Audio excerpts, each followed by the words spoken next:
Bien le bonjour à tous et toutes et un grand merci, déjà en préambule parce que certaines personnes, peu importe le nombre, écoutent tous les lundis ou toutes les semaines et c'est extrêmement gentil de votre part, donc merci à tout le monde et merci aussi aux personnes nouvelles éventuellement, qui tomberaient par hasard sur ce podcast.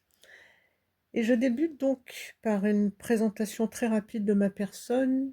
Je ne suis pas connue, je ne cherche pas à l'être dans le sens, succès du terme, mais cela pourra expliquer la suite de ce que je vais raconter, notamment une grande nouvelle pour moi et que j'ai le plaisir de partager et sait-on jamais, il y a des personnes qui peuvent tomber sur ma chaîne pour la première fois.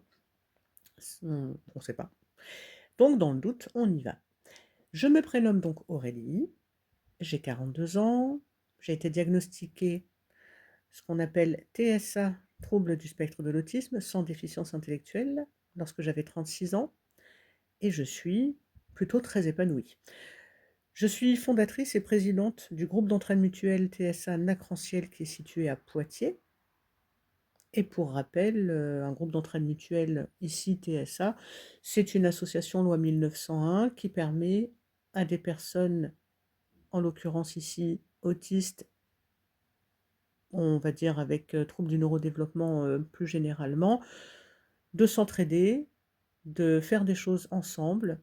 Toutes les activités qui sont proposées sont à l'initiative des personnes qui sont adhérentes de cette association.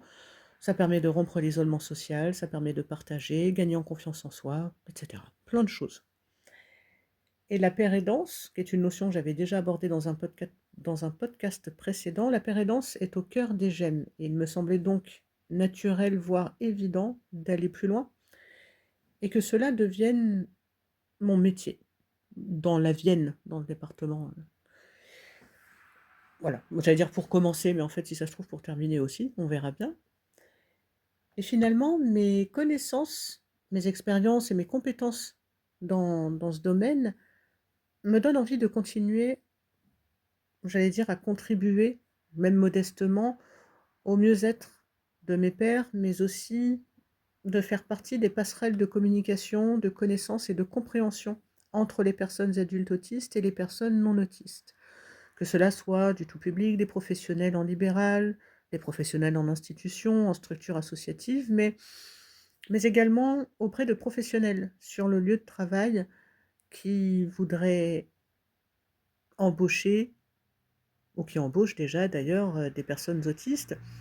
Cela peut être via la création d'outils pratico-pratiques, de l'accompagnement individuel, des formations, etc. Et finalement, depuis plusieurs années, donc mon expérience m'amène au constat suivant. Un nombre grandissant de personnes autistes et avec troubles du neurodéveloppement plus généralement expriment le besoin d'être prises en compte, en parallèle de ce qui est déjà mis en place dans le secteur médico-social. Et cela permettra de créer une complémentarité entre les différents acteurs afin de mieux accompagner les personnes qui expriment ce besoin.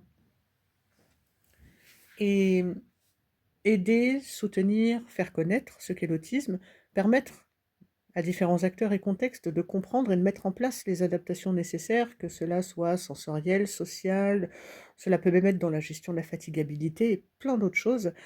Ça fait partie à la fois de mes valeurs, de mes actions déjà mises en place et de mes compétences. Pour les personnes qui ne sont pas au courant, j'ai été admise pour le diplôme universitaire qui s'intitule Père aidance et savoirs expérientiels, proposé par l'université Rennes 2. Ainsi, lorsque tout ça sera effectif, je serai en mesure de créer une auto-entreprise qui me permettra de proposer aussi bien des formations, des conférences, du conseil concret, de l'accompagnement, etc., hein, dans divers contextes. Et comme j'ai dit précédemment, je veux continuer à créer du lien entre les personnes autistes et leur entourage, que ce soit personnel, professionnel ou lors de leurs accompagnements médico-sociaux d'ailleurs, en utilisant donc mes savoirs expérientiels, mon vécu ainsi que mes connaissances du handicap et de l'autisme afin de contribuer au mieux-être mentionné précédemment. finalement que les personnes adultes autistes, en l'occurrence sans déficience intellectuelle, et je n'oublie pas les autres bien évidemment, c'est juste que je me suis spécialisée là-dedans, qu'elles puissent être finalement dans l'autodétermination, qui est un mot qu'on emploie assez souvent, hein, et qu'elles prennent leur place de citoyens. Et ça me semble essentiel. Le fait que ce domaine soit encore relativement nouveau, même si je mets des petits guillemets, permet le champ des possibles et offre de fait de nombreuses possibilités afin de déployer la paire aidance, notamment dans le domaine de l'autisme. Et de façon plus concrète, j'ai par exemple, la liste serait trop longue, mais j'ai déjà créé des outils afin d'aider dans le quotidien des personnes, des outils qui ont déjà été essayés, des outils qui fonctionnent et qui sont adaptables selon les personnes. Et si un outil ne fonctionne pas, bah, on en créera un autre. Ça peut être s'orienter dans le temps, gérer l'anxiété, identifier, exprimer ses émotions et voilà, comme je vous ai dit, la liste est longue. J'ai également développé donc des compétences d'écoute active, de pédagogie, de psychologie, d'animation de groupe de parole, et tout un tas de choses qui sont, de mon point de vue, des clés nécessaires quand on souhaite pratiquer la paire aidance de façon professionnelle. Et ça a été confirmé d'ailleurs lors de la dernière formation que j'ai suivie, qui concerne la paire aidance. Et le sujet qui suit a déjà intrigué quelques personnes, donc je vais donner non des justifications, mais des explications. Ça me tient juste à cœur que les gens aient les bonnes informations. Après, d'accord ou pas d'accord avec moi, finalement, c'est la vie, hein.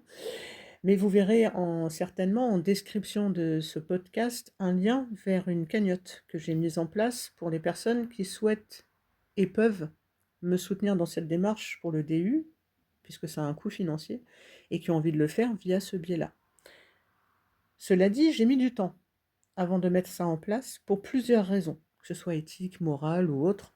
J'ai longuement réfléchi et un certain nombre, ça sert à rien de les nommer, mais beaucoup de personnes finalement concernées directement par l'autisme pour la plupart, m'ont conseillé de mettre en place cette cagnotte. Et au début, je suis de toute façon honnête, je ne peux pas faire mieux, mais au début je me suis dit, non mais attends, je vais pas prendre de l'argent à des personnes qui en ont pas beaucoup, pour la plupart, beaucoup de personnes que je connais, dans la vraie vie, que je côtoie. Je me suis dit: «Non mais je vais pas faire ça, c'est pas possible, je peux me débrouiller autrement si vous voulez».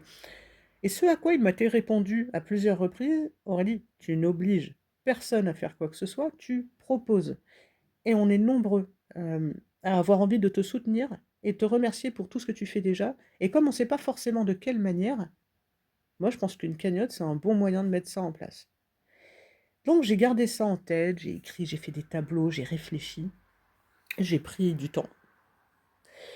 Donc cette proposition a tourné dans ma tête, de plusieurs façons différentes et je me suis dit, sans attente, parce que j'ai cette chance-là, c'est de ne pas fonctionner avec des attentes, je me suis dit: «Allez, tu sais quoi Aurélie? Ose, même si cela est une démarche que tu n'as jamais faite, pourquoi pas, essaye.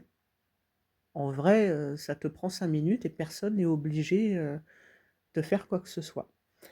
Et c'est pourquoi donc, vous verrez dans la description ce lien vers la cagnotte, mais vous pouvez, hein, ne pas être d'accord avec cette démarche, je l'accepte totalement. Mais j'ai vraiment aucune problématique avec ça. Mon souhait en faisant ce podcast, ce n'est pas de vous convaincre, c'est d'expliquer une proposition, d'expliquer plus en détail pourquoi j'en suis arrivée là et puis parler un petit peu de mon parcours qui se professionnalise petit à petit, ce qui est très chouette pour moi et je suis toujours ravie de partager des nouvelles.